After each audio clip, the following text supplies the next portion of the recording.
So welcome to Biology Pathshala. Today's class is dedicated a practical series for biology 12th class student और आज की पाठशाला में हम बात करेंगे to study a different water sample for the presence of the living organism requirements. तो हम इनके बारे में बात करेंगे. So basically हमें डिफरेंट एरिया के वाटर सैंपल को लेना है और ये बताना है कि कैसे इसमें लिविंग ऑर्गेनिज्म प्रेजेंट होते हैं. तो हमारा जो ऑब्जेक्ट है वो क्लियर है कि to study the different sample for the presence of living organism. Let's see the requirements. So first of all water sample, और मैं ये कहूंगी यहाँ पे 3 सैंपल हम लोग लेते हैं, ठीक है, 3 डिफरेंस एरिया के.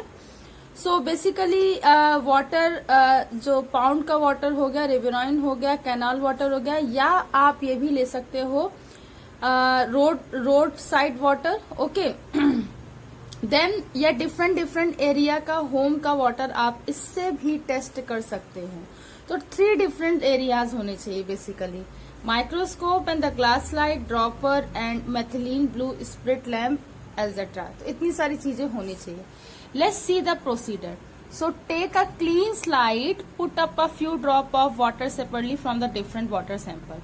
तो हमें क्या करना है, एक क्लीन स्लाइड लेनी है और उसमें फ्यू वाटर सैंपल को लेना है, ठीक है. Spread the drop into make the thin film of water on the slide. और हमें क्या करना है, उस ड्रॉपर की मदद से स्लाइड में पूरा एक थिन लेयर बेसिकली मेंटेन करनी है.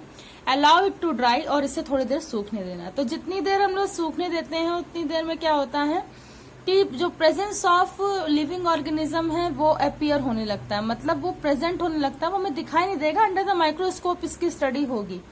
सो pass the lower slide to the slide and throw the flame spirit to the lamp. तो लैम्प पे क्या करना है, हमें थोड़ी देर रखना है, फिर हटा देना है, रखना है, फिर हटा देना है, रखना है, फिर हटा देना है. ये कंटिन्यूएशन प्रोसेस रखना है, क्योंकि जो उसकी बर्न है वो बेसिकली हम कंटिन्यूस करेंगे तो हमें डर है कोई मतलब बर्निंग ना हो सके, तो इसका भी हमें ध्यान देना है. तो इस तरीके से हम इसके मेथड को अप्लाई करेंगे. Add a few drop of the methylene blue, और मेथिलीन ब्लू रखते हैं. सो ऑब्लिगेटरी अगर मेथिलीन ब्लू नहीं है तो ऐसे भी अगर हीट देते हैं और उसे स्प्रिट लैम्प के थ्रू गर्म करते हैं तो वैसे ही लिविंग ऑर्गेनिज्म आ जाते हैं. So leave the slide for the 2 minutes. हमें 2 मिनट्स के लिए फिर से स्लाइड को सूखने देना है. और wash the slide and observe the slide under the microscope. और क्या करना है, थोड़ा सा वॉश करना है स्लाइड को, देन हमें माइक्रोस्कोप में देखना है.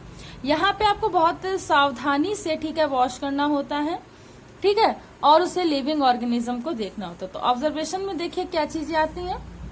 कह रहा number of the type of microorganism such as the bacteria, protozoan, diatom, some algae and the cyanobacteria are absorbed. तो कुछ माइक्रोस्कोपिक जो लिविंग ऑर्गेनिज्म है वो दिखाई देते हैं, डिफरेंट टाइप के ऑर्गेनिज्म इसमें प्रेजेंट होते हैं. तो ये हमें बिल्कुल मतलब अगर माइक्रोस्कोपिक स्टडी करें तो देखेंगे. तो मैंने ये प्रैक्टिकल किया हुआ है और मैंने बच्चों को दिखाया हुआ है. काफी इसमें बहुत सारे माइक्रो ऑर्गेनिज्म देखने को मिलते हैं.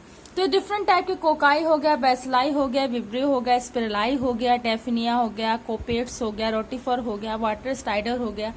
ये डिफरेंट टाइप के ऑर्गेनिज्म हैं जो वाटर में दिखाई देते हैं. तो ये आपको याद रखना. एफिड्स हो गया, मॉस्किटो लार्वा हो गया, ठीक है, टिटिकस लार्वा हो गया, एंड वाटर स्कॉर्पियन हो गया. ये सब कुछ ऐसे आर्थ्रोपोडांस है जो भी दिखाई देते हैं. सो प्रिकॉशन क्या करना है, तो shake the water well before putting the drop water on the slide. तो हमें बहुत सावधानी से प्रिकॉशनली ये बात ध्यान देने की जो भी हम स्लाइड ले रहे हैं उसमें अच्छे समय सेक करना है वाटर सैंपल को. और मेथिलीन ब्लू के समय तो हमें बिल्कुल ध्यान देना है. And next is pass the slide through the flame only to get it dry. तो हमें धीरे धीरे उसको स्लाइड को करना है और उसे ड्राई होने देना है, सूखने देना है. तो ऑब्जर्वेशन लिविंग ऑर्गेनिज्म की तभी होती है. तो ये बात आप लोग को ध्यान रखनी है. सो आई होप कि आज की प्रैक्टिकल सीरीज आपको समझ में आई होगी. अगर आज की प्रैक्टिकल सीरीज आपको समझ में आई हो तो उसे ज्यादा से ज्यादा लोगों तक शेयर कीजिए, लाइक कीजिए, सब्सक्राइब कीजिए. बायोलॉजी पाठशाला का बेल आइकन, उस घंटे के बटन को दबाए रखिए ताकि आने वाली लेटेस्ट अपडेट आप तक पहुंच सके. Thanks to all student to watch my Pathshala. Thanks again and keep watching.